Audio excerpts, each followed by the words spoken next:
4. The charge nurse on the cardiac unit is planning assignments for the day. Which of the following is the most appropriate assignment for the float nurse that has been reassigned from labor and delivery?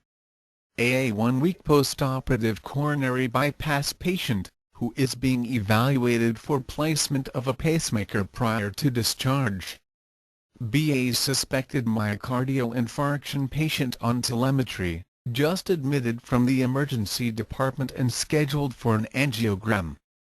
C. A patient with unstable angina being closely monitored for pain and medication titration.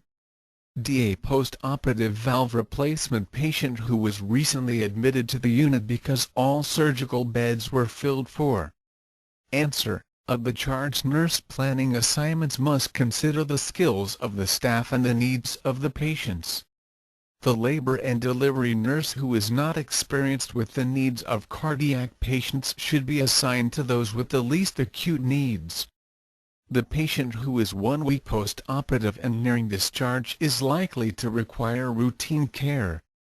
A new patient admitted with suspected MI and scheduled for angiography would require continuous assessment as well as coordination of care that is best carried out by experienced staff. The unstable patient requires staff that can immediately identify symptoms and respond appropriately. A post-operative patient also requires close monitoring and cardiac experience. 5. A newly diagnosed 8-year-old child with type 1 diabetes mellitus and his mother are receiving diabetes education prior to discharge. The physician has prescribed glucagon for emergency use. The mother asks the purpose of this medication. Which of the following statements by the nurse is correct? A. Glucagon enhances the effect of insulin in case the blood sugar remains high 1 hour after injection. B. Glucagon treats hypoglycemia resulting from insulin overdose. C. Glucagon treats lipotrophy from insulin injections. D. Glucagon prolongs the effect of insulin, allowing fewer injections. 5. Answer: B. Glucagon is given to treat insulin overdose in an unresponsive patient.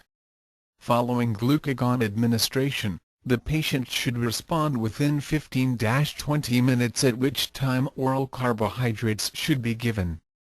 Glucagon reverses rather than enhances or prolongs the effects of insulin.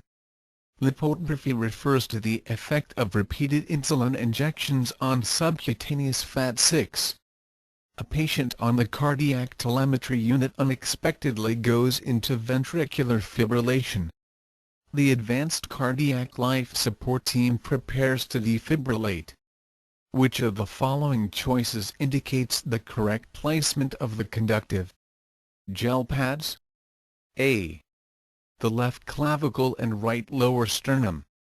B. Right of midline below the bottom rib and the left shoulder. C. The upper and lower halves of the sternum. D. The right side of the sternum just below the clavicle and left of the precordium. 6. Answer: D. One gel pad should be placed to the right of the sternum, just below the clavicle, and the other just left of the precordium, as indicated by the anatomic location of the heart.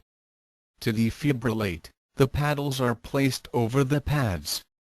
Options A, B, and C are not consistent with the position of the heart and are therefore incorrect responses. Thanks for watching. Please subscribe. More nursing tips.